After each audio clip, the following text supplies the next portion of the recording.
And speaking of producers, you're in film and TV in Japan. Yes. I've watched a couple episodes of Raku Film. Oh, that one. Thank you. Oh my gosh, Bosaka-san, is it? Yeah, Osaka. She is hysterical. Oh, isn't she wonderful? I love her. And then the guys in there, I noticed. I don't know if it was an Easter egg or coincidence. One of them had a shirt that said, "It's a Hungarian thing."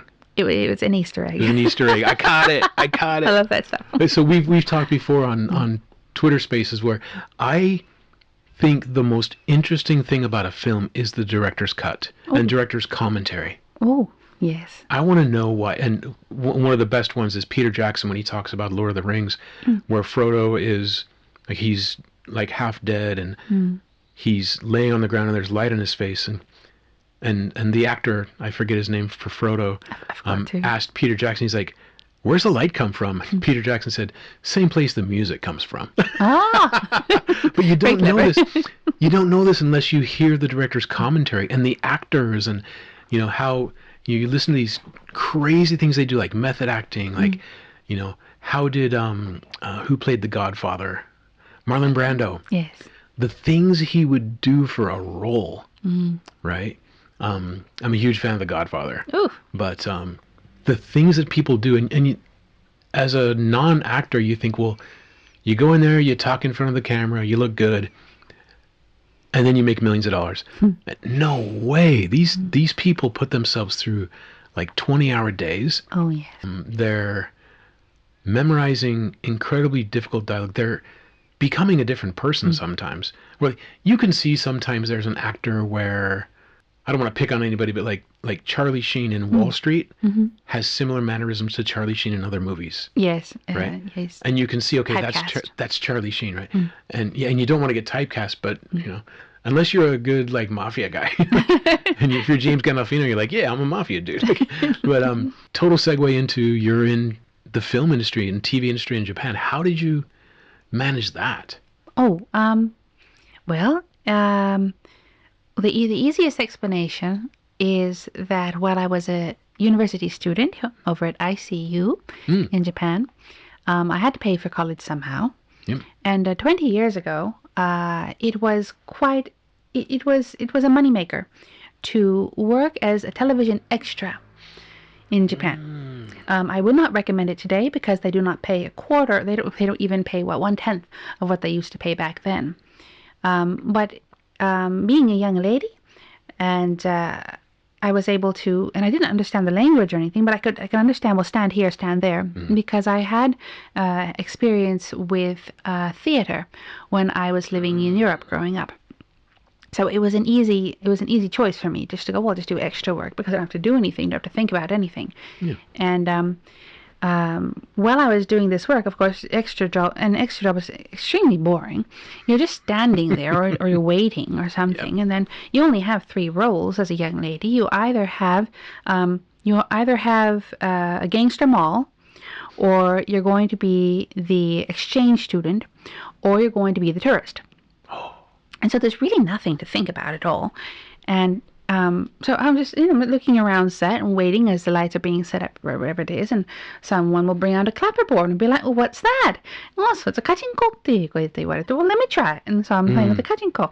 "Or what's that over there?" So daihon. "Oh, let me see the script." "Well, that doesn't look like an American script. Well, it's quite interesting." So ask questions about it. Yeah. And these people, as they're being asked questions, whether they be the director or the assistant director or the gaffer or whatever it may be, they like being asked questions because they can show off their prowess, you know? Well, think if you're a key grip, how many people ask you about your job? Right? They want to talk to the producer. They want to talk to the actors. Yes. But if you're asking the grip or the gaffer or the Foley, yes, hey, why are you using sand? Why does that sound like the ocean when you roll beans around in a box? Yeah. Like, I can see where they'd be like, "Oh, wow, I get to talk about my job." yes. Cool. I mean, people who are in the film industry, they love their job because it's a very difficult thing to do. It is. And, money is not great. And it's a very hard job. And but the only thing that keeps them coming back to work is the fact that they love it so much. And so to be able to be approached and asked about these things, it must be a wonderful experience for them too. Yeah. Right? So kind of maybe unwittingly endeared yourself to all the crew where... Well, I know I did, and it Yeah. was a result of this that most of my friends, as I was learning the language, my friends which were not in the university, all ended up being film people. Oh, Right, so they'll be like, "Oh, it's Friday night. We're going to have a drink, and we're going to be in Kichijoji because it's a great drinking town Yeah. for people who are in the film industry." okay. So, right by my school, and they're like, "Well, I'm going to go too." And so I'll go to these izakaya, I'll hang out with these people who are in the film industry. Mm. And it was when I was graduating university that my father's an architect, and so he had an interesting introduction for me at an architectural firm, and I was going to do what father did, but it was also at the time of the Lehman crash. Oh, yeah. So this is just at the Lehman crash kind of time period, and that it was complicated in larger companies, and so I did have the opportunity to apply for, or it wasn't even apply, it was an introduction, so I didn't have to apply anywhere.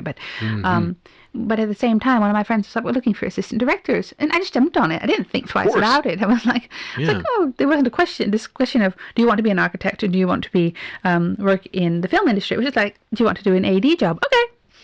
Because I was stupid, I'm 22. Cool. Yeah, yeah. And I jumped in there and I just never left. And so once you're an assistant director, you have to start at the very bottom. You're a runner, you're getting the coffee, getting yelled at probably, but I didn't understand what they were saying because it was in Japanese. I didn't really understand it anyway. And but I was going and moving things around it, and eventually you move up to the next level and you start doing the artwork, and you're starting to learn how to put these the items together, the items that you'll see on the screen, all the balance about that. And then you move up a little bit more and you're getting into the costumes and the extras and how you're moving people in and around.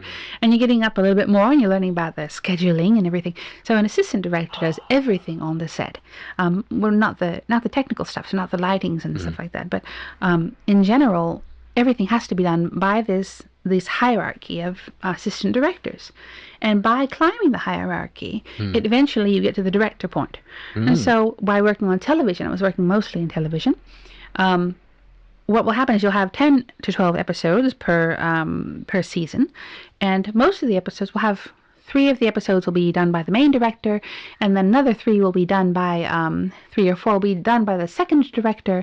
There'll be a third director to catch 1 or 2 of them, and then there'll be that one episode which is probably going to be given to the chief assistant director. Okay. It's this sort of a way of bringing up the next generation of directors, and if it's done very well, then the producer will take that one and give him 2 episodes next time, or whatever it may be. And so that's how you kind of you ease your way into directing into television in Japan. You really got to pay your dues. Oh, right? yes, absolutely. Yeah. I mean... So getting coffee and then yes. learning to schedule and yes. putting people in the right place. Yep. I just learned the rule of thirds. What's So that? the rule of thirds is like What's the rule of thirds? how you place stuff on the screen. Oh, Right. Oh, yes. It's really fascinating. Oh, yes, yes. And when once you see it, you see it in everything. Hey, if you enjoyed that clip, you can watch the full podcast right up here, or you can see some more clips right about here.